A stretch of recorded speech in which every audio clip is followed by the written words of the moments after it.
nothing to fear now, for I am saved. So when I fight on my knees with my hands lifted high. Oh God, the battle belongs to you. In every fear I lay at your feet. I'll sing through the night. Oh God, the battle belongs to you.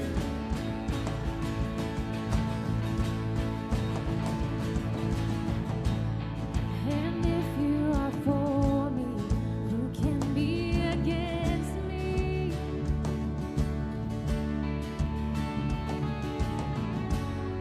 For Jesus, there's nothing impossible.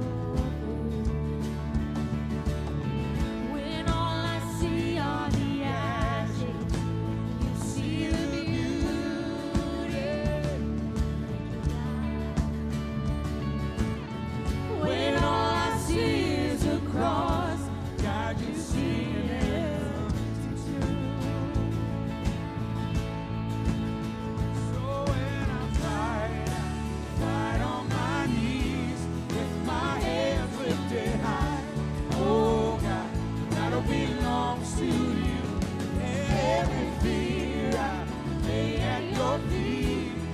I'll sing through the night. Oh God, the battle belongs to you.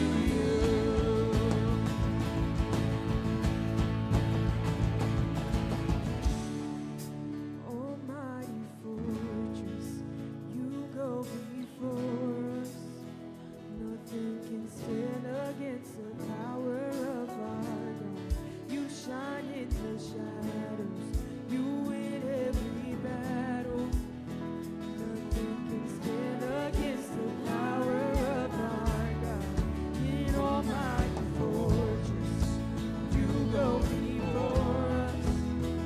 Nothing can stand against the power of our God. You shine in the shadows, you win every battle. Nothing can stand against the power of our God.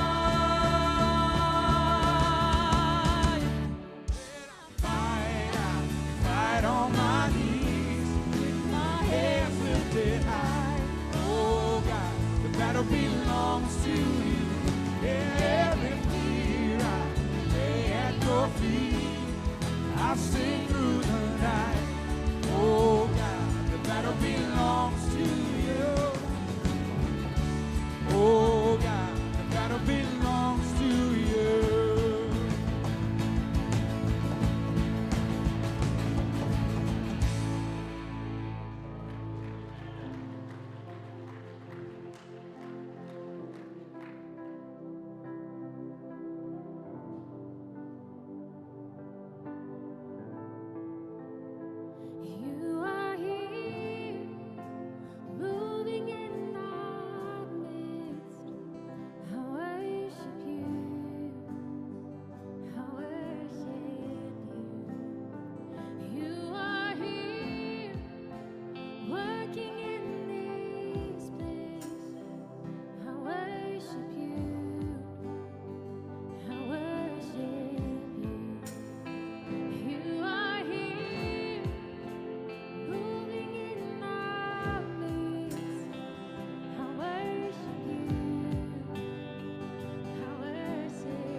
working. You never stop working. Even when I don't see it, you're working. Even when I don't feel it, you're working. You never stop working. You never stop working. Even when I don't see it, you're working. Even when I don't feel it, you're working. You never stop working. You never stop working. Even when I don't see it, you're working. Even when I don't feel it, you're working. You never stop working. You never stop miracle work, promise keep, light in the darkness, my God, that is who you are. Waymaker, miracle work, promise keep, light in the darkness, my God, that is who you are. That is who you are. That is who you are. That is who you are. That is who you are. That is who you are. That is who you are. That is who you are. Miracle worker, promise keeper, light in the darkness, my God, that is who you are. You are waymaker, miracle worker, promise keeper, light in the darkness, my God, that is who you are.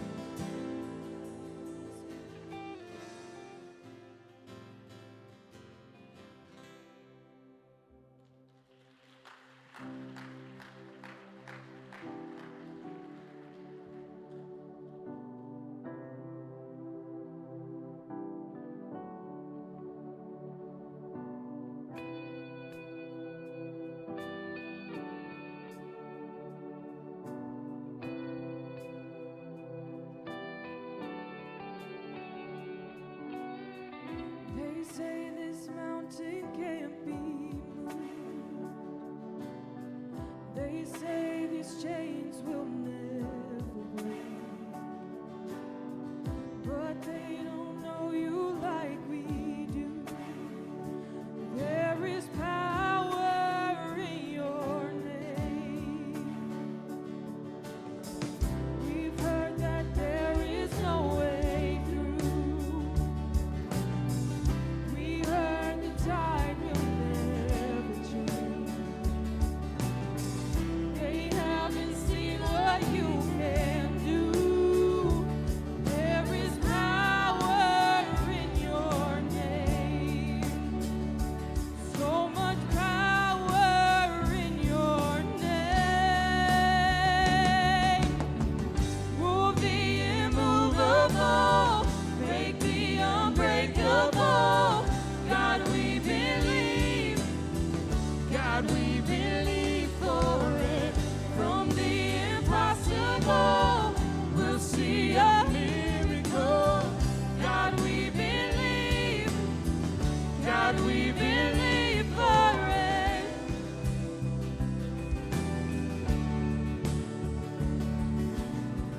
We know that hope is never lost. For there is still an empty grave.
If you came in today and you grabbed communion elements, go ahead and pull those out. If you didn't, they should be in the seats in front of you.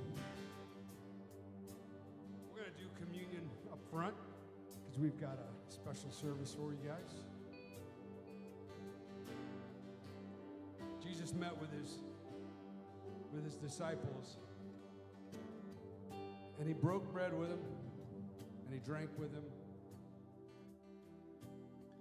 and he said, "Do this in remembrance of me." And I'm reminded that the sacrificial lamb was Jesus the day of the crucifixion. So when he says, "Do this in remembrance of me," what is he asking us to remember?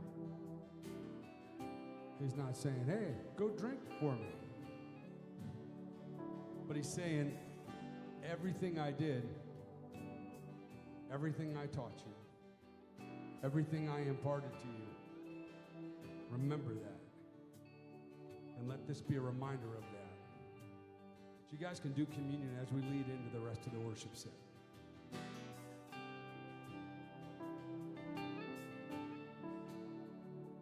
You said, "I believe." You said, "It is done."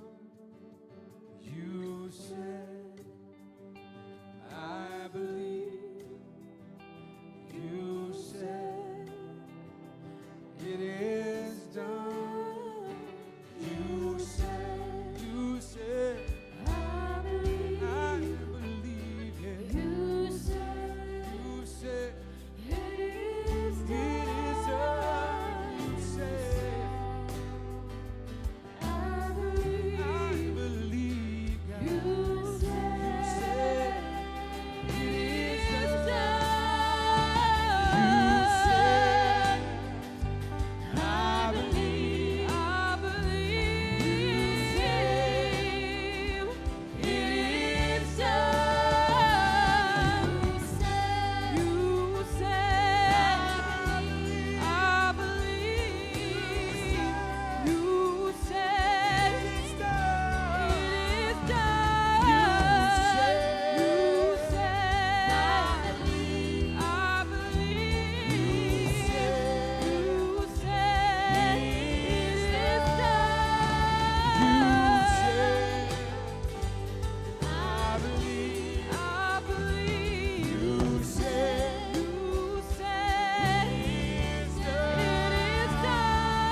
Dear God, thank you for being in this room with us. Thank you for letting us worship you today.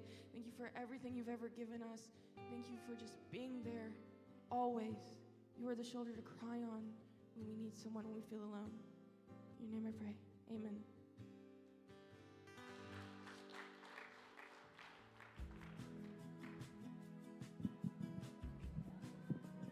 Good morning. Welcome to Grad Sunday. My name is Noah Sweetman. I am the student minister intern this summer. We are so glad that you've come to join us and support us on this Graduate Sunday. A couple announcements. We would love the opportunity to connect and pray with you and partner with you through giving. You can do all these things by clicking connect or give on the website and even our app. You can also use the programs in the giving boxes as you're leaving today. If you didn't know, we have a special gathering today concluding at the end of this 10:30 service, and it's a potluck. You'll have the opportunity to make someone famous at our community gathering by voting on your favorite dish. We will feature the winners and their stories behind the dish later this week on Facebook. We also have some awesome surprises planned for you guys. The students have planned for you guys, so we hope you don't miss it. Finally, we have Next Step class beginning right after the gathering for information about the church, our biblical beliefs, and what to do next. It is all in this group that meets for the next 3 Sundays right after service from 12:15 to 1:15, June 4th, 11th, and 25th. Now, would you join me in giving Shelly Alcorn a warm welcome as she kicks off Grad Sunday for us?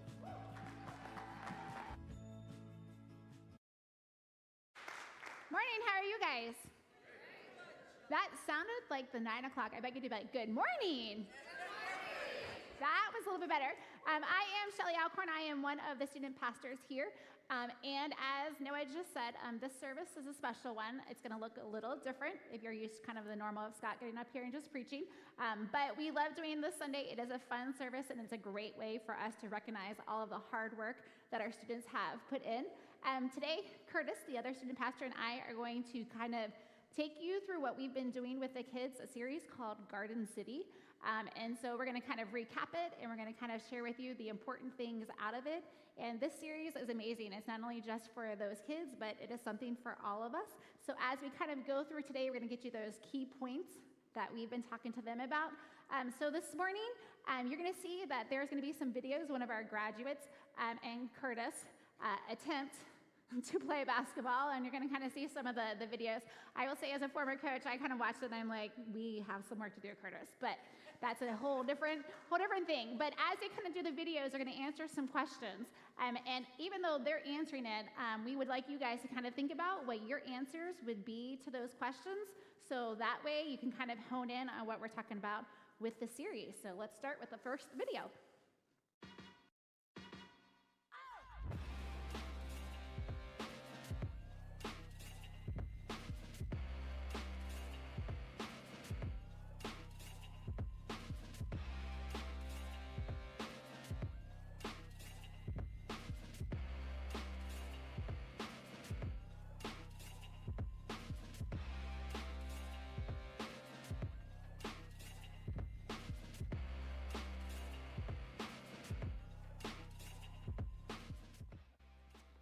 I'm Curtis McCullough. I'm Ethan Stratford. And today we're going to be hopefully making some shots. We are here in the gym of the Com. We're going to be trying to make these shots. A lot of them are going to be difficult, at least for me. And if we miss a shot, we're going to have to answer a question. If both of us miss the shot, we're both going to answer the question. And then if both of us make the shot, we're also going to answer the question. So. But I hope that you enjoy the thing, and we'll see how it goes. So a couple of them are numbered, mostly because I want those questions to get asked. So, You want to start? we can rock, paper, scissors for it. It's going to be a death match, so rock, paper, scissors, shoot. All right, ready? Rock, paper, scissors, shoot. You want to shoot first or second? I'll shoot second. From half court, first shot. Do we have rules on how we have to shoot? Or is it kind of... Touch the line, it doesn't matter.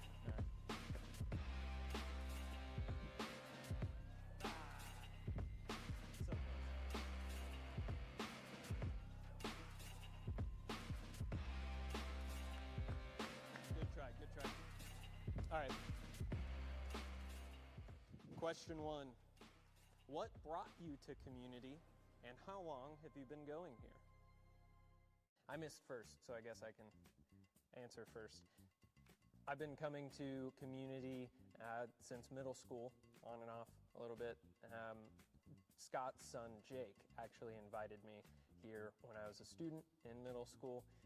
Went through all throughout high school, enjoyed it a lot. Went to college at Cincinnati Christian University, visited some other places during then, worked at another place for a couple of years after that, and then I found my way back here as the student pastor. So I've been here working as the student pastor for about 2 years now. We were looking for churches after moving from Ross, and we did a lot of online churches, and then we decided to probably be best. And I think it's been about 2 years now, but been going here for a little bit. It's pretty fun.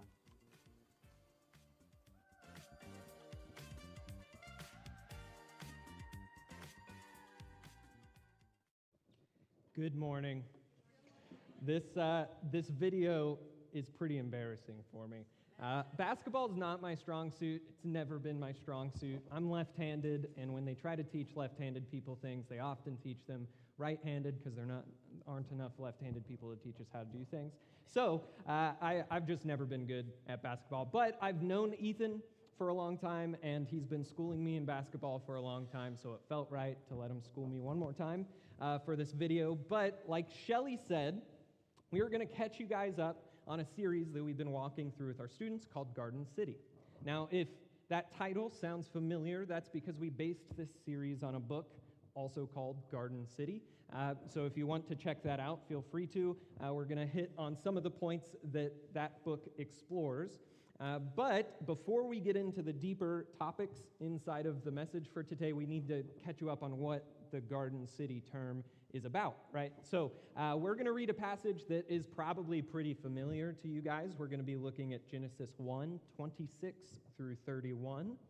And it says, "Then God said, 'Let us make man in our image, after our likeness, and let them have dominion over the fish of the sea, and over the birds of the heavens, and over the livestock, and over all the earth, and over every creeping thing that creeps on the earth.'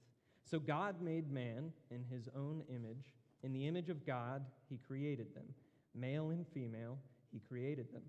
And God blessed them and said to them, 'Be fruitful and multiply, and fill the earth and subdue it, and have dominion over the fish of the sea, and over the birds of the heavens, and over every living thing that moves on the earth.'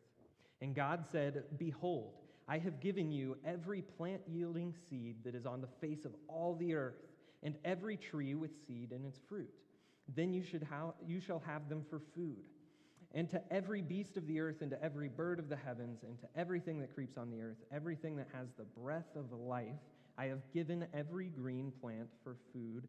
And it was so. And God saw everything that he made, and behold, it was very good. And there was evening, and there was morning, the sixth day." Now, that's a pretty cool passage just by itself, but did you catch the words that are used there? Subdue, dominion. These are huge, huge words. Our first task as humanity was to subdue the earth, have dominion over the fish, the birds, and every living thing that moves on the earth. Not only were we made in God's image, but we were also tasked with caring for and ruling over his creation with him. Those are huge, hefty goals, right? Now, if you're familiar with this part of the Bible, you know what comes next, and the next place we go is the garden, right? And so we're placed into this land that is brimming with life and potential and really cool stuff, and we are told to work and keep it. That is what it means to be human. To work, keep, subdue, and rule over God's creation for him. Now, I'm sure all of you are aware what happens next in this story when we decide to do all of those things, but we do it our way. right? Instead of the way that God set out for us. And it kind of breaks things, right? Us and his creation. I'm sure you're also aware of the rest of the Bible and how its story is about God restoring us back to a place where we can walk alongside him without shame, feeling his presence with us every day, getting back to that, right? But there is something really cool at the end of the Bible. In Revelation 21 and 22, we get to see the image that John saw of how God did this. Do you know what he saw? Do you know what that image was? Let's read it. Revelation 21, 9 through 14 says, Then came one of the 7 angels who had 7 bowls full of the 7 last plagues and spoke to me, saying, Come, I will show you the bride, the wife of the Lamb. And he carried me away in the Spirit to a great high mountain and showed me the holy city of Jerusalem coming down out of heaven from God, having the glory of God, its radiance like a most rare jewel, like a jasper, clear as crystal. It had a great high wall with 12 gates, and at the 12 gates 12 angels, and on the gates the names of the 12 tribes of the sons of Israel were inscribed. On the east 3 gates, on the north 3 gates, on the south 3 gates, and on the west 3 gates. And the wall of the city had 12 foundations, and on them were the 12 names of the 12 apostles of the Lamb. Now, John goes on to describe how awesome this city is. He tells us about all the cool things about it, how beautiful it is, how grand it is, all of that. But then a really cool thing gets described in Revelation 22, verses 1 through 5. And it says, Then the angel showed me the river of the water of life, bright as crystal, flowing from the throne of God and of the Lamb through the middle of the street of the city. Also, on either side of the river, the tree of life with its 12 kinds of fruit, yielding its fruit each month. The leaves of the tree were for the healing of the nations. No longer will there be anything accursed, but the throne of God and of the Lamb will be in it, and his servants will worship him. They will see his face, and his name will be on their foreheads, and night will be no more. They will need no light, or lamp, or sun, for the Lord God will be their light, and they will reign forever and ever. Do you see the connection here yet? The image that John sees on how God restores us and his creation isn't simply by taking us where we're at and then placing us back into the garden that we read about in the beginning of the Bible in Genesis verses. Something changed in where he brought us to. Did you see it? A new city. And at the heart of that city, a garden. God didn't just put us in the garden so that we could maintain the status quo. God put us in the garden, put us in charge of his creation so that we could create something amazing alongside him. That is the idea of a garden city. What God's kingdom is at its heart. The thing that we were built to work towards, a garden city where we make something amazing out of what God gave us. As we watch this next clip, I want you to think about what that would look like for you. When you imagine it, what would a garden city look like?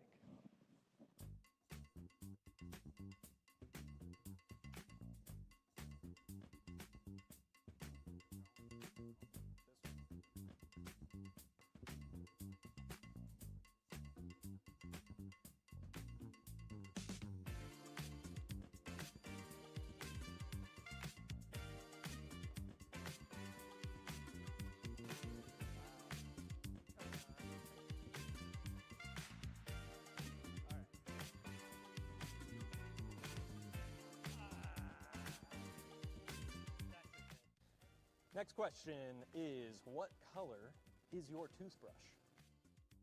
My toothbrush, I just found out this morning, was green and white. I had originally thought that it was pink and white, but I did actually, for some reason, check this morning. And it was green. The dog's toothbrush.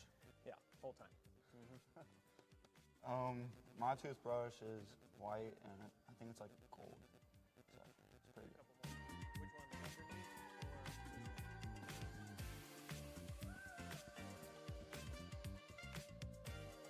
underneath or this one? So you have to decide or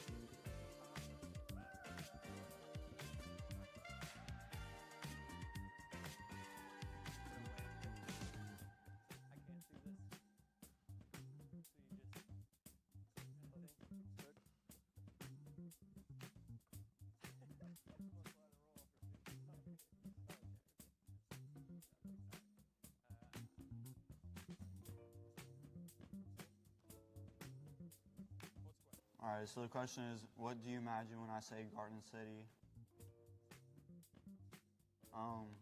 We were asked this in church, and I think Hannah did a good job. She made us close our eyes and think of like grass and sunshine and just green stuff everywhere. So that really, whenever I hear Garden City, is what I think about.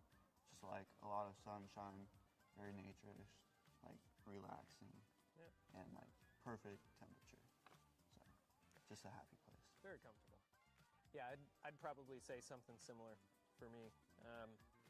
I, again, nerdy, imagine the Shire from The Hobbit or from Lord of the Rings, that like overgrown, beautiful kind of town, very homey vibe. But also like people talking to each other, interacting, hanging out, that friendly kind of side of things. So Had to put the nerd in it. I had to.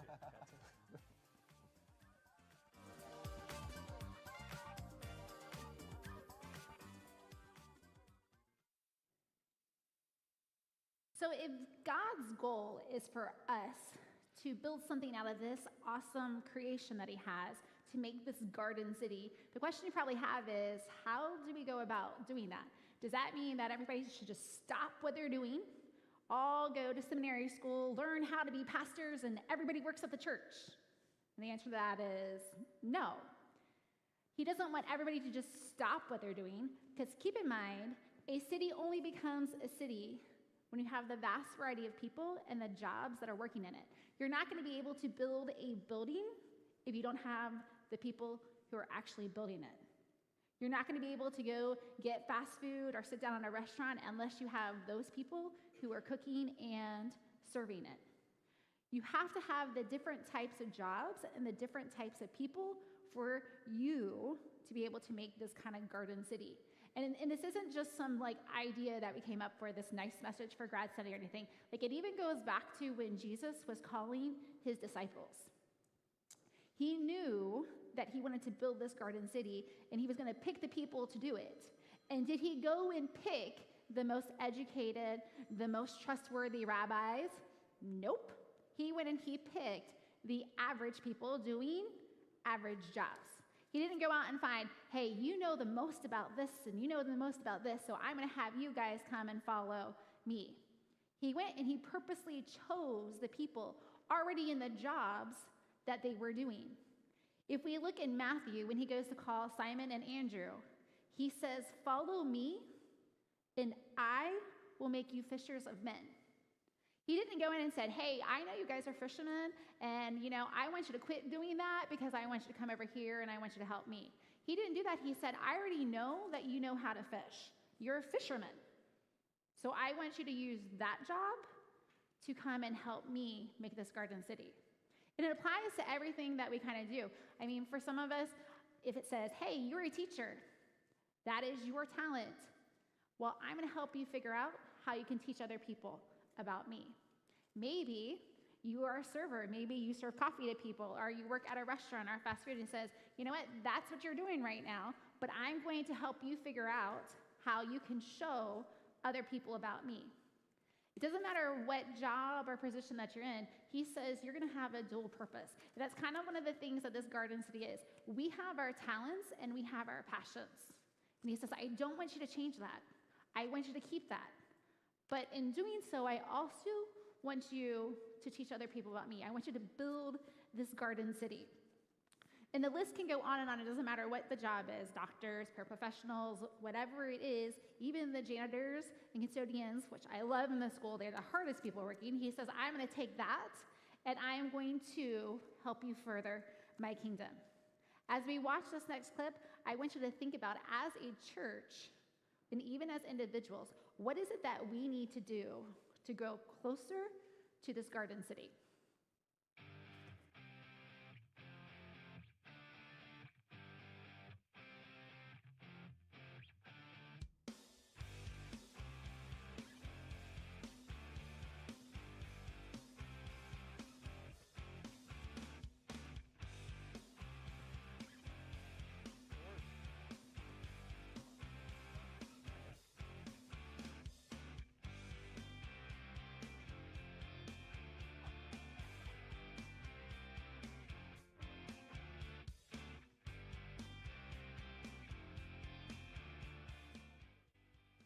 Next question, creamy or chunky peanut butter?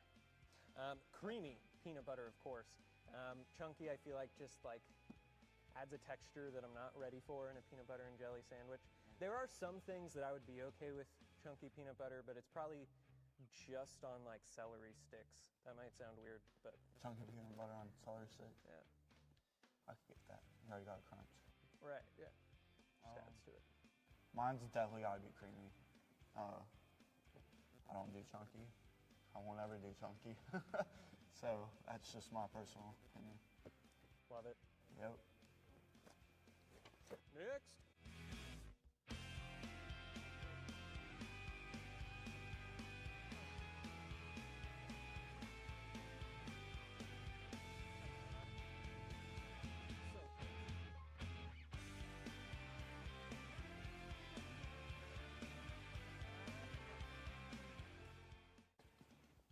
All right, so nice question. How do we, as the church, move closer to a garden city? I feel like the more people we have, the closer we are to like getting everyone together, which was the main goal of church in my eyes. We're like one. Everyone is one. So garden city, like a nature city, so like everyone's peaceful. So I feel like the more we grow up that way, bring people in, the closer we get to that. And it's just good having new people come to meet more people. Yeah, I think I think you're hitting it. I think people's huge.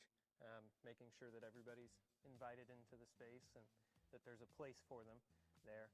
Because when we do that, we start to build up things that we wouldn't be able to build without all of those people. And I think that's a big part of what the Garden City is and what God's kingdom is all of us coming together to build something that we couldn't without each other. So.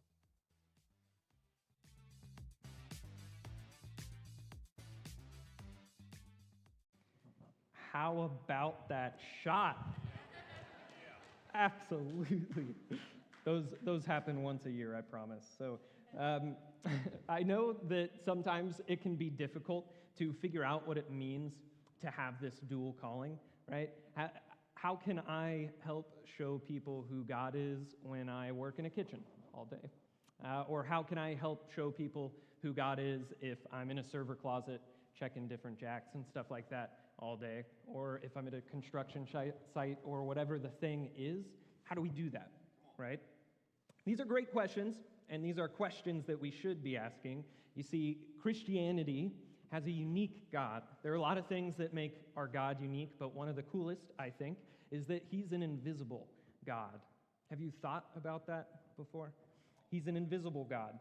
And what I mean by this is that we don't really have idols to represent what God looks like, right? Maybe we use the cross, or we use Jesus, or some Renaissance paintings, or figures like Morgan Freeman to help us imagine what God might look like or who he might be. But aside from that, we don't really have a lot to go on. But do you remember what we read in Genesis 1:26? If you don't, we're going to read it again. Let's see. It says, God said, "Let us make man in our image, after our likeness, and let them have dominion over the fish of the sea and over the birds of the heaven and over the livestock and over all the earth and over every creeping thing that creeps on the earth." Now, there's a hidden command in that verse, and you might miss it if you're not paying attention. That word for image, there's a Hebrew, that's a Hebrew word, right? And the Hebrew word for that is tselem. And what that word means, it's used in 2 Kings later in the Bible, but that is a word that's used in 2 Kings for an idol of another god called Baal. And so that is kind of like this crux in this verse, is that we are God's image bearers. Let that sink in for a second. We are God's image bearers. Not only that, but as Christians, we're given the Holy Spirit as well, right? And so we aren't just his image bearers, but we carry him with us wherever we go. We are the things that make the invisible God visible. Our actions, what we say, how we live, how we treat others, all of those things should reflect a part of God's image back into the world. So, how do we show the world who God is? First and foremost, as Jesus commanded that we do, we love God with everything. And then we love the people around us like we love ourselves, right? But then after that, we should be subduing and ruling over the world around us for God. I want you to think for a second and close your eyes with me, and I want you to imagine the best food that you have ever tasted. Think about its smell, the atmosphere, the aroma, the feeling that you felt when you first tried it, right? And you can open your eyes, but that thing is probably a good memory or a good feeling, or there's cool things attached to that, right? There are a lot of amazing things in our world that are like that wouldn't happen without people behind them trying to do them. It takes a really good baker or a chef or whatever to make your favorite dish, right? Or maybe it's the environment or the people or the memories or the stories behind it as well, but even those don't exist without the people behind it.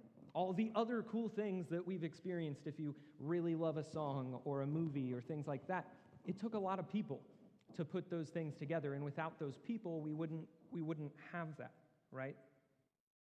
And so if we are doing that, trying to do our dual calling, our talents, things like that, to the fullest, to the best, where we can create amazing things and share it with the people around us. But we're not just doing that, we're tempering that through a severe love for God and for the people around us. Then I think that is when we start making the invisible God visible. And so as we watch this clip, I want us to think about how we are able to make the invisible God visible. How have you experienced God in your life? Or how have you shown people who God is?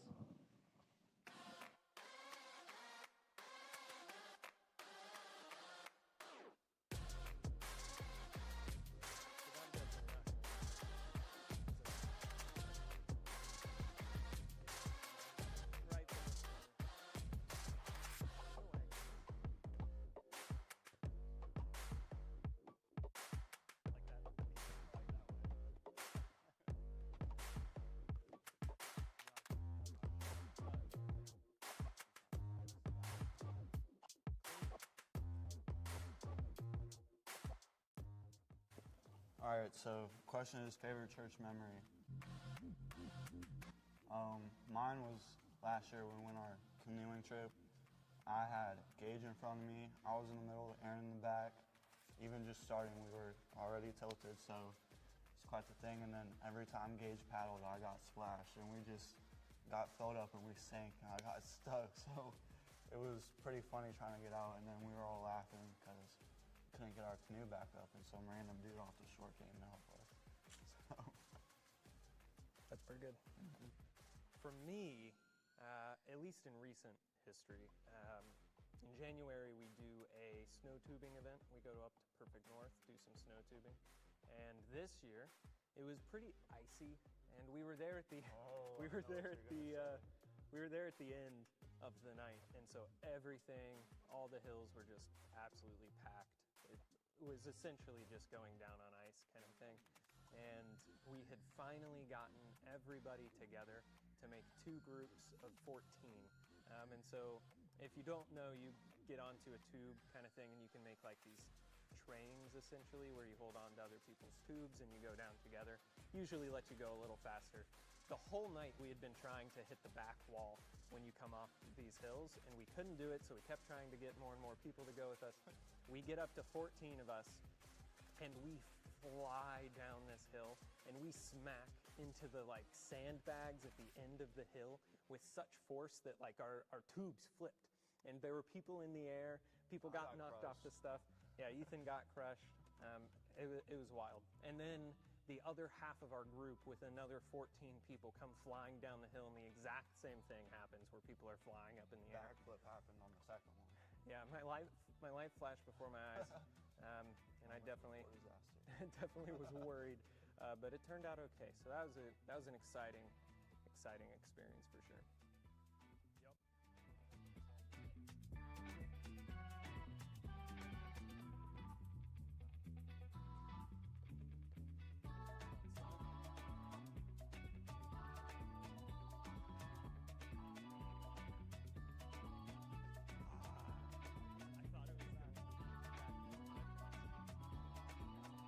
This one's fun. What does it mean to make the invisible God visible?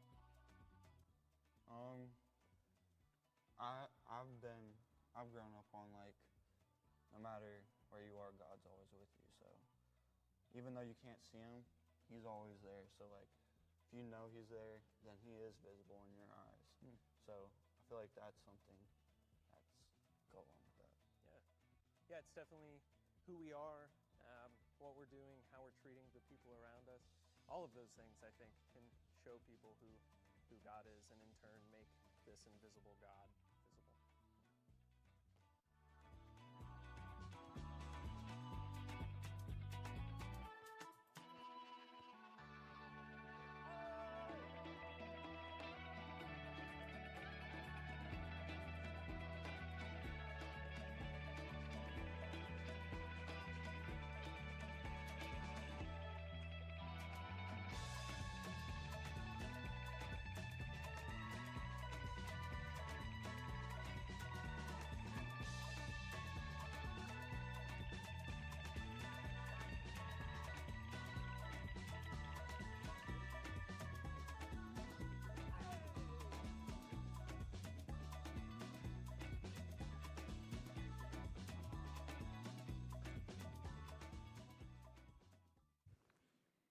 Yeah, we know what Curtis's talents are not. Just saying. But as we kind of wrap up this morning, I kind of want you guys to kind of think about what we talked about this morning. This challenge and this blessing that we have to build this garden city. And this is great not only for our grads that are going out and moving on to bigger and better things, but here for us as a church. That as we go out into the world and we're pursuing our passions and we're doing our jobs, that we're thinking about the things that we talked about. That we have this dual calling.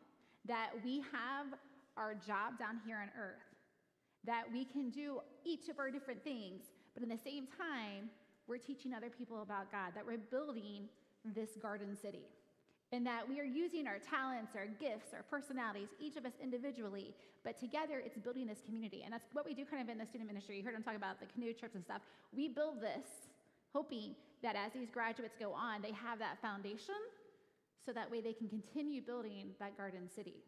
I mean, that's that ultimate goal of that we're all up in God's kingdom. So this morning we have kind of a video to kind of celebrate our grads, and if you are a graduating senior, if you could make your way up onto the stage as the video is playing, that would be great.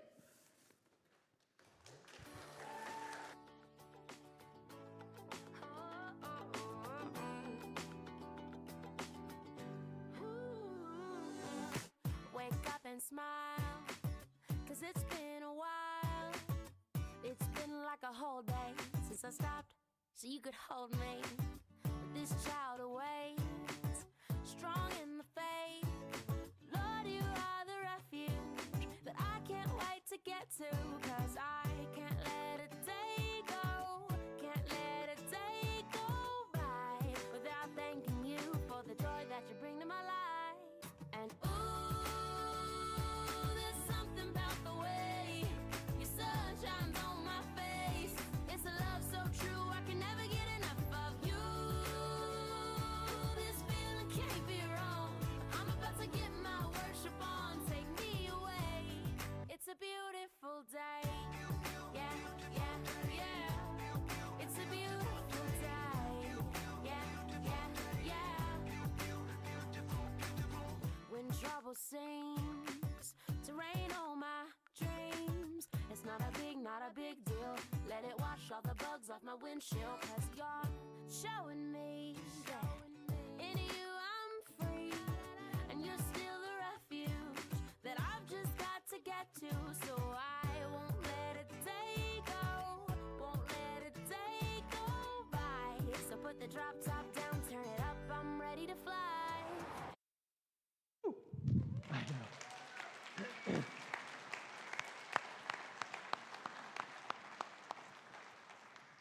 Grads, congratulations. Very proud of you guys. We do have a gift as the church. We try to send them off with some adult things, right? So you're going to get a nice trash can for the most important things in life. We've also got some laundry pods that you can use to try and start doing your own laundry if you don't already. We've got some candy and stuff in here. And then the cool thing, I think, is that we've had these Bibles out in the lobby for the last couple of weeks, and then the adults in this room have been highlighting verses that they want to encourage you guys with. And so all of you will get a Bible that's been touched by all of these people, which I think is pretty special. But we do this just as a small token of a congratulations. We know that it is hard work to get to where you're at, but we are very excited to see what you guys do moving forward, and we want you to know that we are fully behind you. So as a church, we're just going to pray for them real quick, and then if you want to come congratulate them, please do when you see them today. But let's pray. God, thank you for today and for these graduates. Thank you for the perseverance it took them to get to where they are now. And I just pray that you continue to be with them as they begin to take their next steps.